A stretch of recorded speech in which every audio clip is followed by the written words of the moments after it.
하나님의 말씀은 요한복음 20장 24절 말씀부터 31절 말씀이 되겠습니다. 요한복음 20장 24절 말씀부터 31절 말씀까지 함께 합독을 하시겠습니다. 12 제자 중에 하나로서 디드모라 불리는 도마는 예수께서 오셨을 때에 함께 있지 아니한지라. 다른 제자들이 그에게 이르되 우리가 주를 보았노라 하니 도마가 이르되 내가 그의 손에 못자국을 보며 내 손가락을 그 못자국에 넣으며 내 손을 그 옆구리에 넣어보지 않고는 믿지 아니하겠노라 하니라. 여드레를 지나서 제자들이 다시 집안에 있을 때에 도마도 함께 있고 문들이 닫혔는데 예수께서 오사 가운데 서서 이르시되 너희에게 평강이 있을지어다 하시고 도마에게 이르시되 내 손가락을 이리 내밀어 내 손을 보고 내 손을 내밀어 내 옆구리에 넣어보라. 그리하여 믿음 없는 자가 되지 말고 믿는 자가 되라. 도마가 대답하여 이르되 나의 주님이시요 나의 하나님이시니이다. 예수께서 이르시되 너는 나를 본고로 믿느냐? 보지 못하고 믿는 자들은 복되도다 하시니라. 예수께서 제자들 앞에서 이 책에 기록되지 아니한 다른 표적도 많이 행하셨으나 오직 이것을 기록함은 너희로 예수께서 하나님의 아들 그리스도이심을 믿게 하려 함이요 또 너희로 믿고 그 이름을 힘입어 생명을 얻게 하려 함이니라. 아멘. 아멘. 주님이 부활하신 후에 그날 밤에 제자들은 한 곳에 모이게 됩니다. 모인 자리에 도마는 함께 있지 아니하더라 말씀을 하고 있습니다. 모인 그들은 두려움을 가지고 문을 굳게 잠근 채 숨어 있게 되었다라고 성경은 말씀을 하고 있습니다. 먼저 19절 말씀을 합독을 하시겠습니다. 이날 곧 안식 후 첫날 저녁 때에 제자들이 유대인들을 두려워하여 모인 곳에 문들을 닫았더니 예수께서 오사 가운데 서서 이르시되 너희에게 평강이 있을지어다. 제자들은 한 곳에 모여 있었는데 두려워하여 모인 곳의 문을 닫았다라 말씀을 하고 있습니다.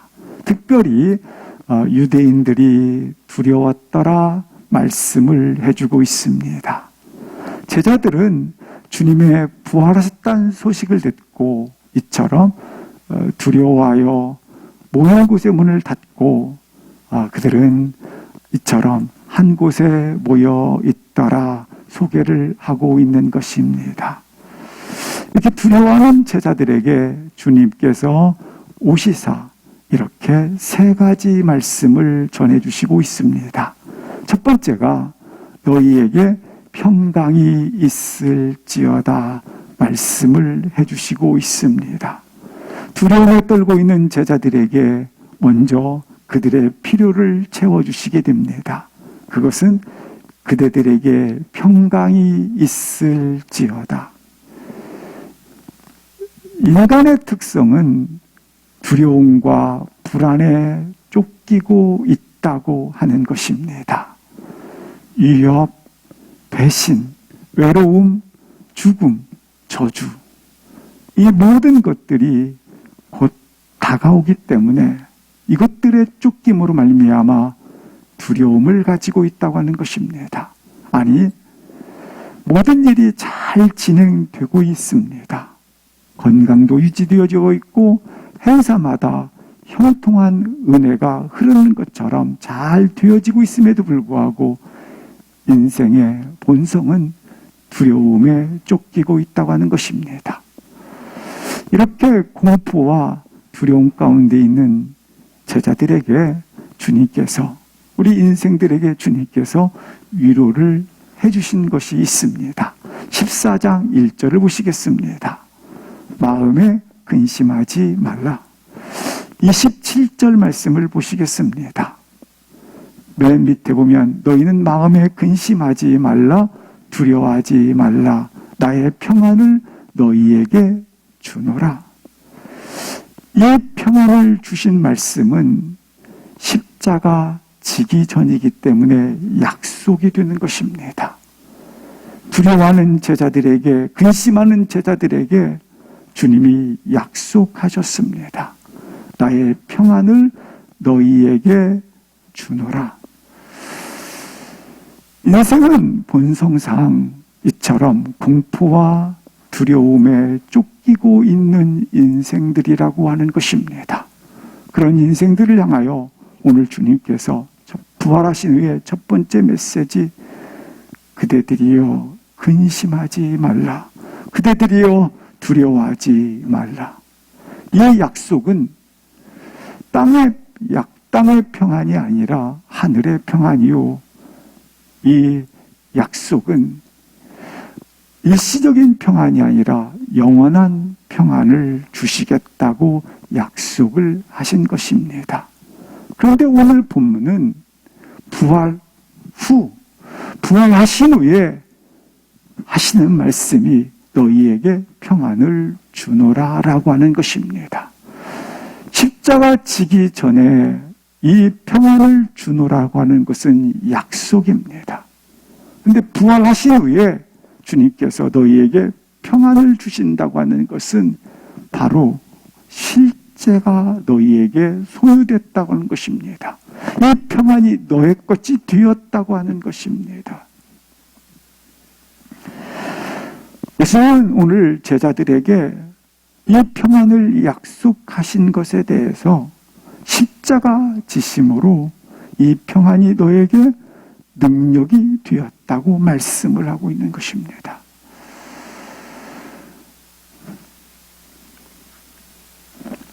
십자가를 주님께서 지셨습니다. 지실 때 나에게 가지고 있는 연약과 두려움과 죽음과 내가 가지고 있는 이러한 공포와 불안을 다 십자가에서 지셨습니다.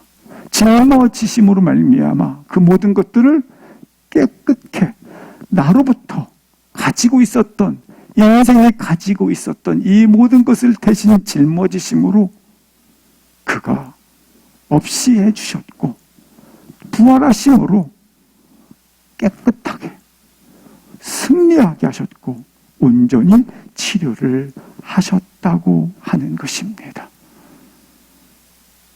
불안해하는 제자들을 향하여 주님께서 오늘 하시는 말씀, 이 약속했던 평안이 십자가에 지시고 부활하심으로 말미암아 너가 근본적으로 온전히 깨끗하게 모든 문제가 치료되었다. 그러므로 뭐하라? 평안이 있을지어다. 약속이 성취되어지고 약속이 실제화 되어지는 것을 선포하고 있는 것입니다. 따라서 우리는 놀랍게 그대에게 평강이 있을지어다라고 했던 이 주님의 약속이 십자가와 그리고 부활하심으로 말미암아 내 안에 성취되었기 때문에 이 평안을 먹은 자가 되는 것입니다. 이 평안을 먹은 자로서 다른 곳에서 평안을 찾지 않기를 주의 이름으로 선포합니다. 다른 곳에서 평안을 누리기를 갈망하지 마십시오. 왜냐하면 이 평안을 이미 먹은 자가 되었기 때문에 그렇습니다. 이 평안을 소유했기 때문에 우리 가운데 계속 세상은 죽음과 공포와 이런 모든 것들로 나를 찾아올 것입니다. 그러나 이 평안을 소유했기 때문에 넉넉히 이기는 평안을 가지셨음을 선포할 수 있기를 주의 이름으로 기도합니다. 세상은 고난의 파도는 연속적으로 밀려오게 되어져 있습니다. 그 고난을 극복했다 할지라도 또다시 고난은 밀려오게 되어 있는 거고, 고난을 또한 이겼다 할지라도 또한 고난은 밀려오게 되어져 있습니다. 이때 두려워하지 마십시오. 왜냐하면 십자가에서 이 모든 것들을 다 주께서 대신 짊어지셨고, 부활하심으로 말미암아 승리함으로 말미암아 내게는 이 평안이 소유되어져 있고, 이 평안을 내가 실제로 가지고 있다고 하는 사실을 잊지 마시기를 주의 이름으로 기도합니다. 21절입니다. 두 번째 예수님께서 말씀을 하십니다. 예수께서 이르시되 그리스도인은 누구인가? 이 평안을 이미 먹은 자이다. 이 평안을 가진 자에게 주님께서 두 번째 말씀하십니다. 나를 보내신 것 같이 나도 너희를 보내노라. 바로 사명입니다. 바로 파송이라고 하는 것입니다. 우리는 보험을 받은 자라고 하는 것입니다. 나를 보내시는 것 같이 나도 너희를 보낸다. 제자들을 보시기 바랍니다. 자격이 없습니다. 분명히 모른다고 부인했고, 또 도망을 갔고, 지금 또 부활하셨다는 주님의 소식을 듣고도 두려워서 꽁꽁 숨어있는 제자들입니다. 그런 제자들인데 주님께서 나도 너희를 보낸다. 사명을 주셨다고 하는 겁니다. 파송을 하신다고 하는 것입니다. 왜입니까? 제자들은 사명을 감당할 수 없는 분명한 이들입니다. 사명을 감당할 수 없는 자들입니다. 그러나 기억하십시오. 비록 도저히 사명을 감당할 수 없는 자라 할지라도, 그런 평가를 받는 자라 할지라도 누구를 만났습니까? 부활하신 주님을 만났기 때문에, 부활하신 주님을 만났기 때문에 이와 같은 사명을 가졌다고 하는 것입니다. 그런데 어느 정도의 대우를 받느냐? 아버지께서 나를 보내신 것 같이니까 뭐예요? 동급이라는 거예요. 같다라는 거예요. 내가 주님으로부터 보냄을 받는 것이 같다라는 거예요. 어느 정도 아버지께서 나를 보내신 것과 같은 위치. 나도 주님으로부터 그렇게. 그래서 우리 주님께서 나를 바라보시며 하시는 말씀이 너를 형제라 하기에 부끄러워하지 아니하노라. 나를 형제라 부르기에 부끄럽지 않단 말입니다. 왜냐하면 아버지께서 나를 보내신 것과 같이 동등한 그러한 동급으로 나도 너를 보낸다. 그러므로 사랑하는 성도 여러분, 두려워 숨지 마시고 보내신 분이 하나님이신 것을, 보내신 분이 주님을 확신 가지고 담대하게 사명을 가진 자라는 확신을 갖기를 주의 이름으로 기도합니다. 22절을 보시겠습니다. 세 번째 말씀을 해주고 있습니다. 숨을 내쉬며 이르시되 성령을 받으라 입니다. 인간은 본능적으로 안정을 추구합니다. 누구든지 변화를 거부합니다. 그러나 변화를 거부하는 사람은 마치 무덤 안의 시신과 같습니다. 죽은 사람은 변화를 원치 않습니다. 그러나 사명을 받은 사람은 움직입니다. 날마다 새로운 것을 창조해냅니다. 사명을 받은 사람들은 변화를 거듭하는 것입니다. 그런데 이 사명은 내 힘과 내 능력으로 감당이 안 됩니다. 그래서 주님께서 오늘 말씀하십니다. 숨을 내쉬며 제자들에게 성령을 받으라. 세 번째 말씀을 하고 있습니다. 주님은 살아생전에 요한복음 14장 26절에서 이처럼 성령님을 약속하셨습니다. 보혜사 성령이 너희에게 보내질 것인데 그가 오셔서 너희의 모든 것을 가르치고 모든 것을 생각나게 하리라. 오늘 본문에 나와 있는 것처럼 아버지께서 예수 그리스도를 보내셨습니다. 왜 보내셨습니까? 예수 그리스도께서 세상에 보냄을 받음으로 말미암아 아버지의 일, 위탁받은 일을 감당하기 위해서 보냄을 받았습니다. 예수님께서는 위탁받은 그 일에 대해서 이렇게 말씀을 하십니다. 다 이루었다. 아버지의 위탁받은 일을 주님께서 다 이루셨습니다. 그러나 승천하기 전에 한 가지 남은 일이 있었습니다. 그것은 오늘 본문에 나와 있는 것처럼 아버지께서 나를 보내신 것 같이 나를 세상에 보내시는 일이 남아있는 것입니다. 제자들을 세상에 보내는 일이 남아있는 것입니다. 예수님께서 이 세상에 오셔서 아버지를 증거하신 것 같이 제자들로 하여금 예수 그리스도의 일을 증거하기 위해서 보내는 일이 남아있다고 하는 것입니다. 구체적으로 예수 그리스도께서 우리 가운데 보내신 사명은 무엇입니까? 십자가의 죽으심과 부활하심을 증거하는 일을 하게 하기 위해서 제자들을 보내는 일, 나를 보내신 일이라고 하는 것입니다. 그러나 제자들이 보내질 때 그냥 보내진 것이 아니라고 하는 것입니다. 아버지께서 하나님으로부터 이 땅에 보냄을 받을 때 그냥 보내진 것이 아닙니다. 기억하십시오. 예수님께서 탄생하실 때에 성령으로 탄생하셨고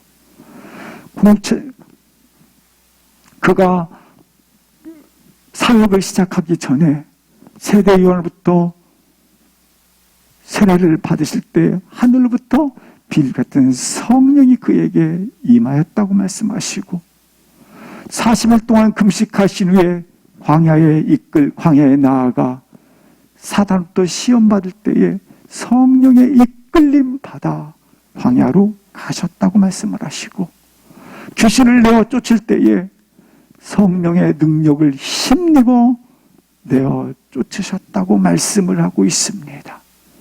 예수님의 전 삶은 쉽게 표현하면 성령 충만입니다. 성령 하나님의 임재였던 것입니다. 마찬가지로 주님이 나로 이 세상을 내보낼 때 그냥 내보는 것이 아니라 오늘 앞절에 있는 말씀처럼 숨을 내쉬며 가라사대 뭘 받으라? 성령을 받으라 말씀을 하고 있다고 하는 것입니다. 22절 말씀을 보여주시면 이렇지 않습니까? 22절 앞절을 보여주시면 숨을 내쉬며 이르시되 뭘 받으라? 성령을 받으라. 하나님께서 예수 그리스도를 이 땅에 보내실 때에 이처럼 성령으로 보내심과 같이 놀랍게 나 또한 이 세상에 비전을 가지고 사명을 가지고 파송되어질 때 그냥 내보내진 것이 아니라 숨을 내쉬며 이르시되 뭘 받으라? 성령을 받으라는 것입니다. 성령을 우리 가운데 선물로 주시고 보내셨다고 하는 것입니다. 창세기 2장 말씀에 보시면 기록되어 있는 것처럼 하나님께서 인간 창조에 대해서 나와 있습니다. 흙으로 사람을 지으시고 그리고 이렇게 말씀합니다. 숨을 내쉬며 가라사대 그에게 그 코에 생기를 불어 넣으니라.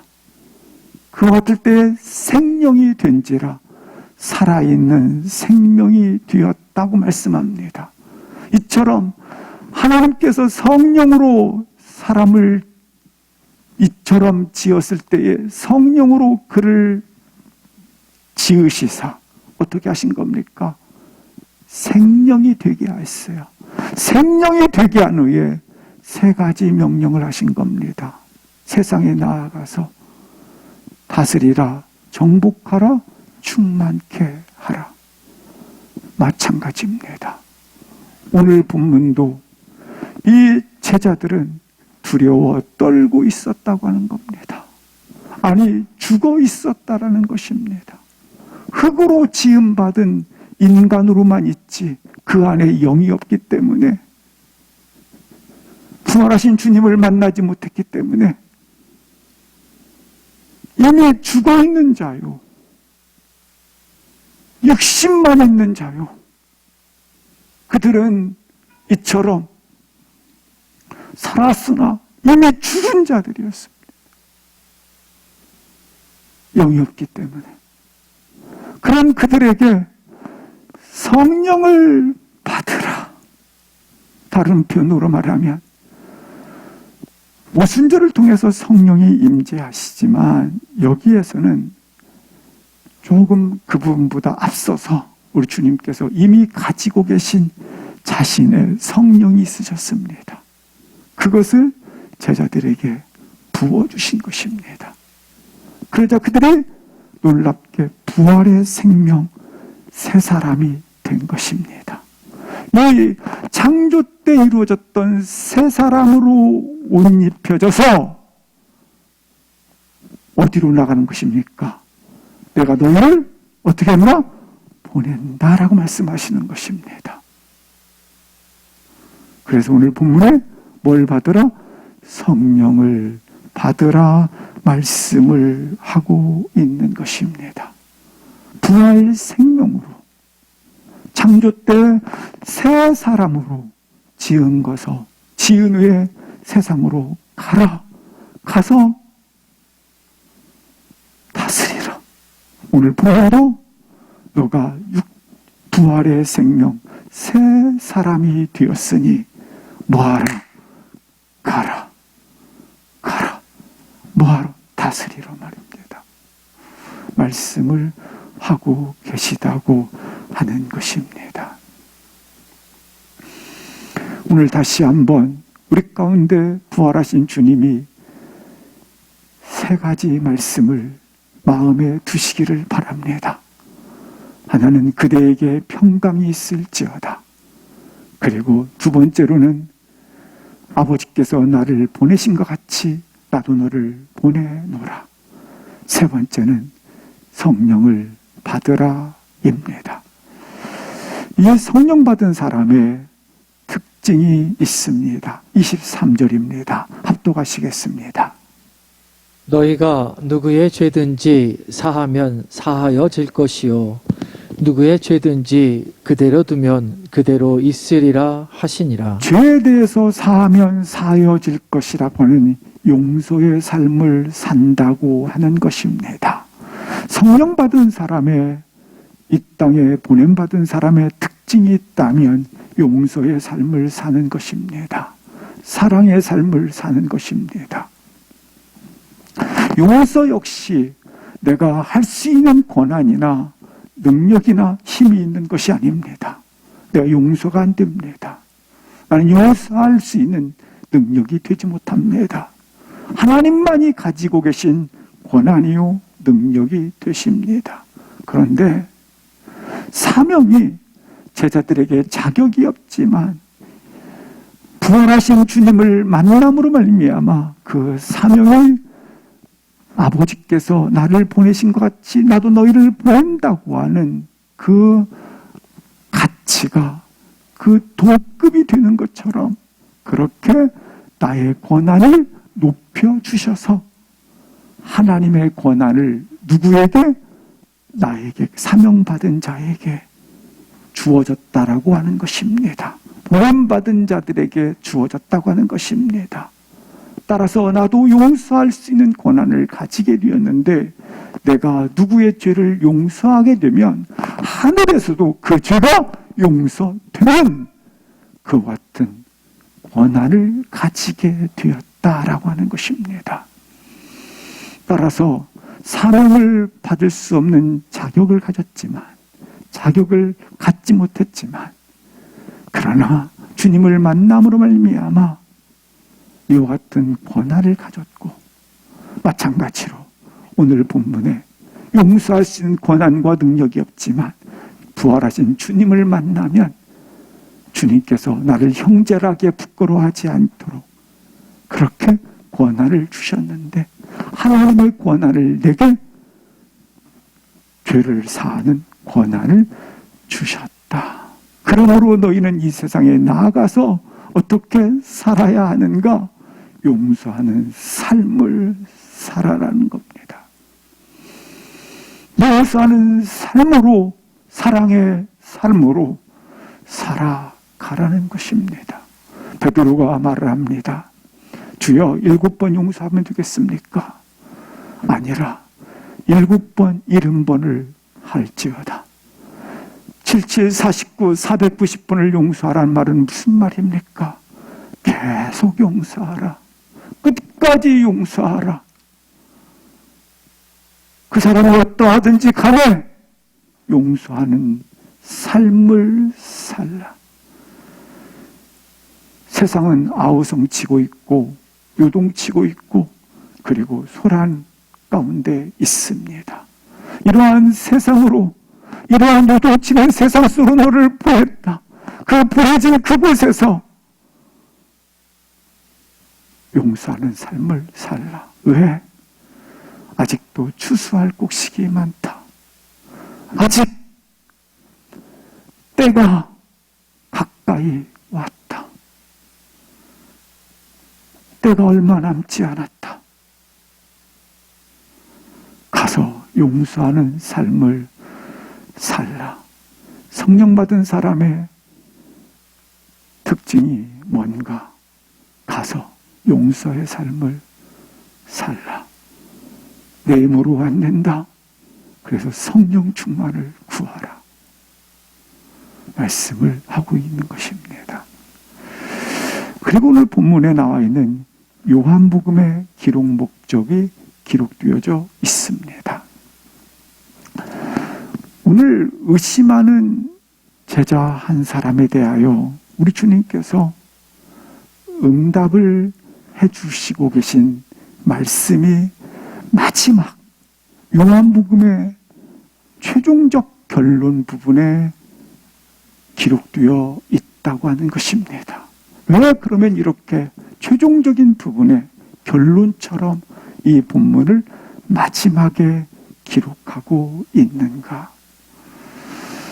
마지막에 기록하는 것은 누구든지 예수님을 직접 만나서 나의 하나님으로 믿는 사람도 있겠지만 오고 오는 세대 가운데 간접적으로 전하는 메시지를 듣고, 아니 성경에서 전하는 예수님을 직접 만나지 못했지만 성경을, 요한복음을 읽는 모든 자들이, 오고 오는 모든 세대 가운데 주님은 나의 하나님을 고백하는 데 있다.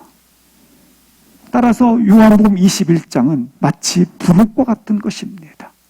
20장이면 다 끝나는 본문입니다. 20장에 이와 같이 의심 많은 도마를 기록하고 도마를 통하여 분명한 것, 아는 것이 있습니다. 도마처럼 직접 만나서 믿는 경우도 있지만 대부분 거의 다 모두가 다 간접적으로 제자들이 전하는 메시지를 듣고 모든 사람들이 주님을 나의 하나님으로 고백하도록 하는데 기록 목적이 있다 말씀을 하고 있는 것입니다. 오늘 이 본문을 통해서 다시 한번 나의 주님이 나의 하나님임을 하늘부터 들려지기를 주의 이름으로 기도합니다. 그래서 이 요한복음의 기록 목적이 너희가 나를 본고로 믿느냐, 보지 않고, 다른 말로 말하면 제자들이 전하는 말을 듣고 보지 않고 간접적으로 들려지는 그 메시지를 듣고 주님이 나의 하나님을 믿는 사람들이 더 복되도다 이렇게 말씀하시는 겁니다. 그래서 도마가 왜 주님의 말씀을 불신했는지, 또 불신했던 그가 어떻게 믿음의 고백을 했는지, 불신이 뭔지, 믿음의 고백이 뭔지를 보게 되는 것입니다. 24절을 보여주시겠습니다. 이 도마는 12제자 중에 하나로서라고 기록하고 있고, 그리고 여기 디두무라고 하는 것은 헬라식 발음이고 도마는 히브리식 발음이기 때문에 이름이기 때문에 디두모라 해도 좋겠고 도마라 해도 좋습니다. 어떻든 부활하신 예수님이 오셨지만 거기에 제자들과 함께 있지 아니한지라 이렇게 소개를 하고 있습니다. 25절 보여주시겠습니다. 도마는 이렇게 말합니다. 나는 보아야 믿는다. 여기 나는 주의 손에 못자국을 보고 내 손을 그 옆구리에 넣어보지 않고는 믿지 아니하겠노라. 쉽게 표현은 보아야 믿겠다 이렇게 표현을 하고 있습니다. 다른 제자들이 이르되 말했습니다. 우리는 부활하신 주님이 이곳에 오셨을 때 주님을 만났다. 주님을 보았다. 그는 오셔서 세 가지 메시지를 우리 가운데 전해 주었고 우리는 그가 말씀을 전할 때에 그의 손에 못자국 난 손에 그가 찔림을 보았다. 우리는 주님을 부활하신 주님을 보았다. 만났다. 이렇게 하자 도마가 하는 얘기가 이렇게 의심하고 있는 이야기를 하고 있는 것입니다. 이처럼 도마는 불신을 하고 있는 것입니다. 나는 믿지 아니하겠노라. 의심을 하고 있는 겁니다.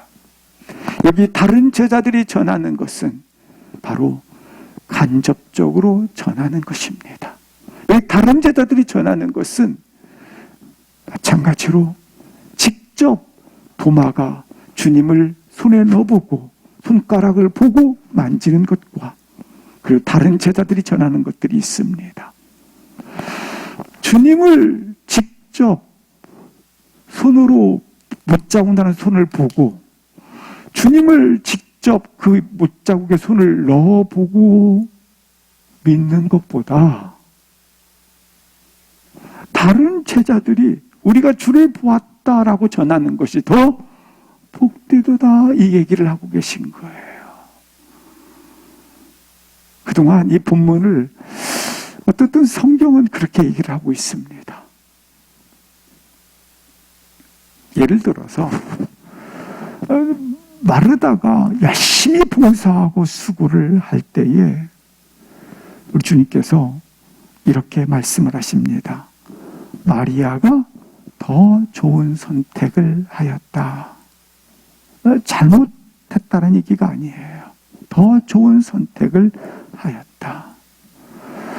우리 찬양을 뜨겁게 부릅니다. 그런데 말씀 듣는 시간에 졸았어요. 누구처럼. 가요. 의심할 때가 있고 자꾸 믿음이 흔들릴 때가 있어요. 그래서 첫 번째, 왜 도마가 불신하는가, 의심하는가? 방금 읽으셨던 25절 말씀에 뭐라고 되어 있습니까? 그 자리에 있지 아니했기 때문에. 제자들과 함께 있지 않았다. 다른 말로 말하면 은혜 받는 자리에 있지 않았다. 말씀을 듣는 자리에 있지 않았다. 주의 임재 자리에 있지 않았기 때문에 그렇다. 따라서 신앙은 있어야 될 자리에 꼭 있으시기를 주의 이름으로 기도합니다. 두 번째 25절 말씀에 보시면 이렇게 말씀을 하고 있습니다. 이 도마는 이처럼 눈으로 보고 손으로 넣어 보아야, 눈으로 보는 건 시각 아니겠습니까? 손으로 넣어 보는 것은 촉각이 아니겠습니까? 손으로 시각과 촉각을 통해서 정말 예수님이 부활하셨단 말인가? 이걸 확인하겠다라는 것입니다. 다른 표현으로 말하면 신앙의 본질, 믿음의 본질은 무엇입니까? 너희가 분명히 믿음은 바라는 것들의 실상이요 보지 못하는 것의 증거가 아니겠습니까? 따라서 보지 못하는 것을 보는 것이 믿음이 아니겠습니까? 여기 도마가 하는 얘기는 확인하겠다라는 것입니다. 정말인가? 확인하겠다라는 거예요. 그래서 그는 확인과 믿음을 혼돈한 겁니다. 내가 봐야 하고 또한 내가 손을 넣어봐야 하고 하는 것은, 이것은 나의 경험과 일치해야 믿겠다라는 겁니다. 나의 경험과 일치하는 것, 하나님의 지혜와 하나님의 역사들을 받아들일 수 없는 것이죠. 내가 봐야 또한 내가 손을 넣어봐야 믿겠다고 하는 것은 확인이에요, 확인. 이런 신앙은 신앙 자체가 항상 제자리에 맴돈다고 하는 것입니다. 믿음의 본질, 바라는 것들에 보이지 않는 것들을 보는 것, 확인은 할 수 있어요. 우리 신앙이, 우리의 믿음이 확인을 뛰어넘어 보이지 않는 하나님의 세계를 믿음으로 볼 수 있기를 주의 이름으로 기도합니다. 그래서 계속 신앙을 의심하는 거예요, 의심. 세 번째로, 다른 제자들이 부활하신 주님이 오셨다, 만났다, 그래요. 신앙은 말입니다, 사람들의 말은 불신할 수 있어요. 사람들의 말은 얼마든지 불신할 수 있어요. 그러나 오늘 다른 제자들이 뭘 전하고 있어요? 부활하신 주님을 보았다라고 하는 건 뭐냐면, 예수님께서 십자가 지시기 전에 계속 하신 말씀이 있어요. 뭐 하리라? 사흘에 부활하리라. 사흘에 부활하리라. 말씀하신 것이 있지 않습니까? 따라서 주님께서 말씀하신 것에 기초로 해서 나온 메시지, 주님의 말씀에 기초해서 나온 사건들, 이것들은 뭡니까? 성경이 아니겠습니까? 하나님의 지혜가 아니겠습니까? 그렇다면 이것은 믿어야 되는 것입니다. 비록 사람의 말은 불신할 수 있습니다. 아니, 때로는 사람의 말들은 거의 불신할 수밖에 없는 것들이 많이 있습니다. 그러나 하나님의 말씀의 기초에서 나오는 말씀, 하나님의 말씀의 기초에서 일어나는 사건들은 바로 믿어야 한다고 하는 것입니다. 그래서 도마는 믿어야 할 것과 믿지 말아야 될 것들을 정확하게 구분하지 못했다고 하는 것입니다. 오늘 우리가 믿어야 할 것이 무엇입니까? 한국교회가 사실은 어지러웠던 것 중에 하나가 이게 성경과 관계없는 것들이 너무 많이 전해졌어요. 오늘 다시 한번 주의 말씀의 기초에서 전해지는 것들, 주의 말씀을 기초로 해서 일어나는 사건들에서 나온 말씀들이 우리 가운데 분명하게 믿어지기를 주의 이름으로 기도합니다.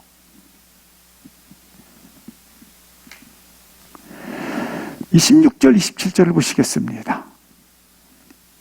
이제 이렇게 제자들이 모여있는 그 곳에서 8일이 지났습니다. 8일 후에는 도마도 그 자리에 함께 있었더라. 예수님께서 도마가 있을 때 오시사 이르시되 너희에게 평강이 있을지어다 말씀을 하셨습니다. 그러니까 8일 전과 동일한 사건입니다. 달라진 것이 있다면 도마도 함께 있더라. 27절을 보시겠습니다. 도마 이르시되 이렇게 말씀하십니다.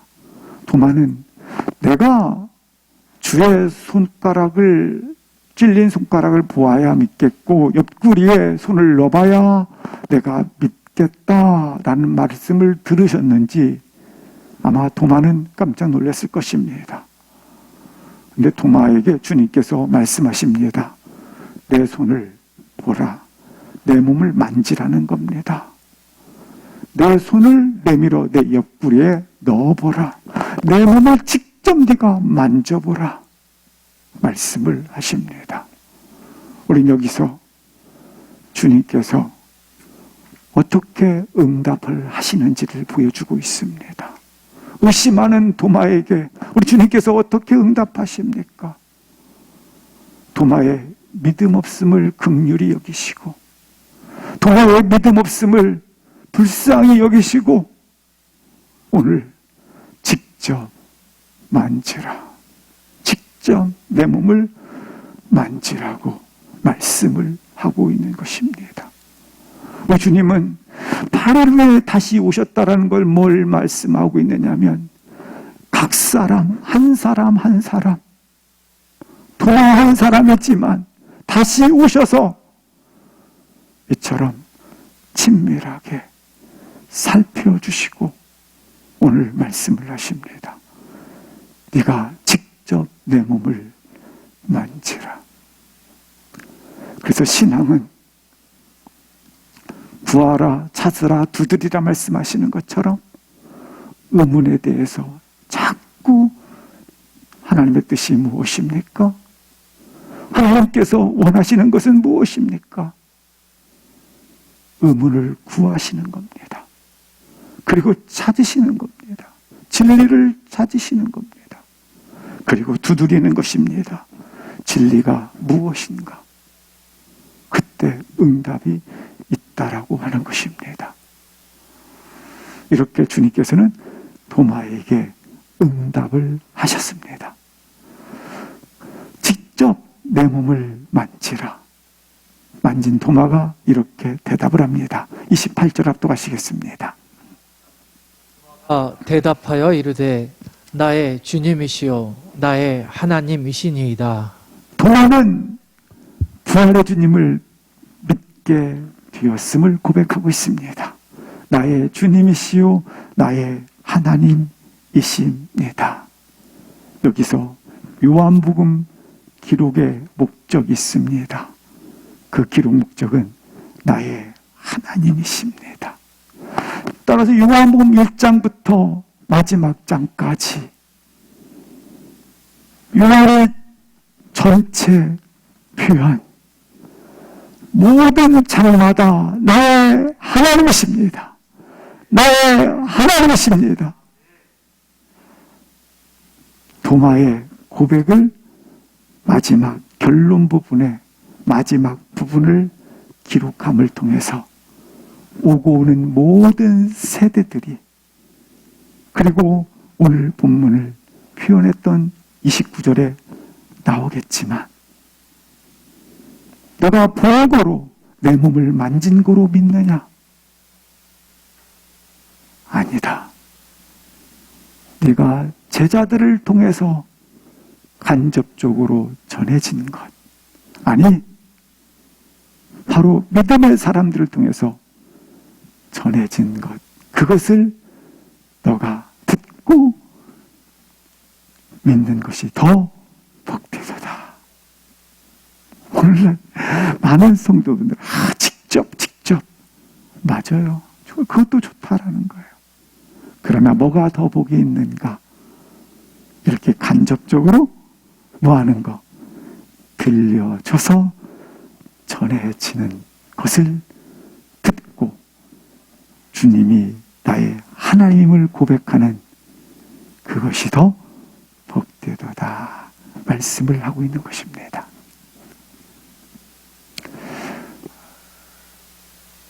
그동안 이 설명이 아무튼 제가 들을 때마다 조금 이렇게 오해를 살 수 있어서 강조를 하고 있습니다.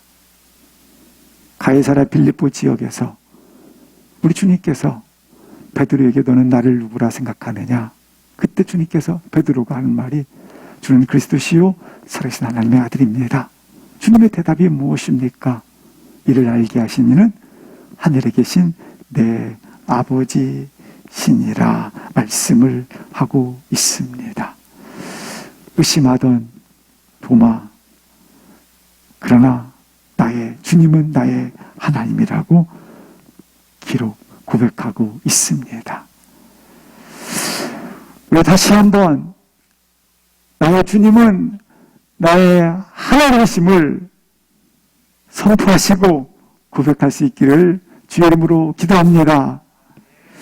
우리 함께 마지막 절 읽겠습니다. 오늘 마지막 본문 보시겠습니다. 29절입니다. 예수께서 이르시되 너는 나를 본고로 믿느냐? 보지 못하고 믿는 자들은 복되도다 하시니라.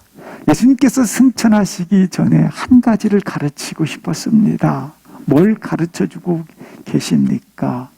너희들이 제자들이 전하는 복음을 듣고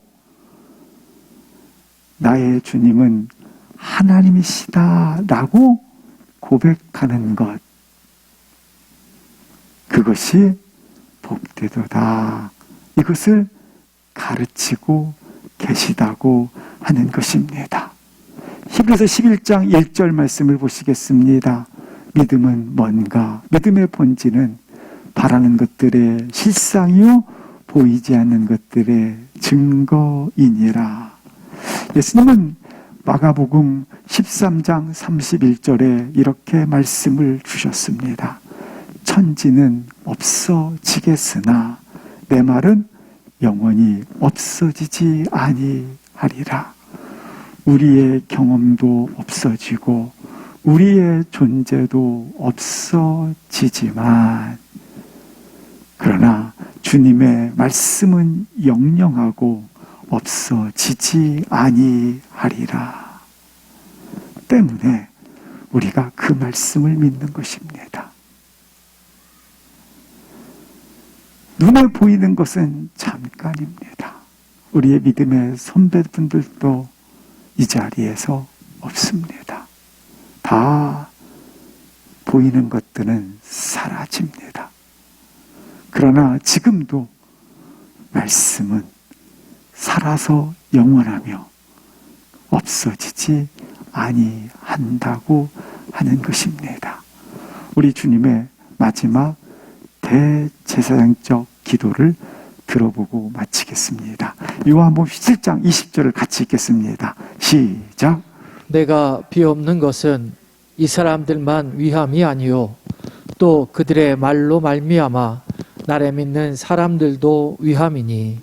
그렇다면 왜 이처럼 요한복음을 통해서 나로 하여금 나의 주님은 나의 하나님임을 고백하도록 하는데 기록을 했는가? 내가 비옵는 것은 제자들만을 위함이 아니요 그들의 말로 아멘 간접적으로 전해지는, 그리고 제자들 통해서 전해지는, 누구를 위함에서도 제자들만을 위함이 아니요 나를 믿는 사람들도 위함이다.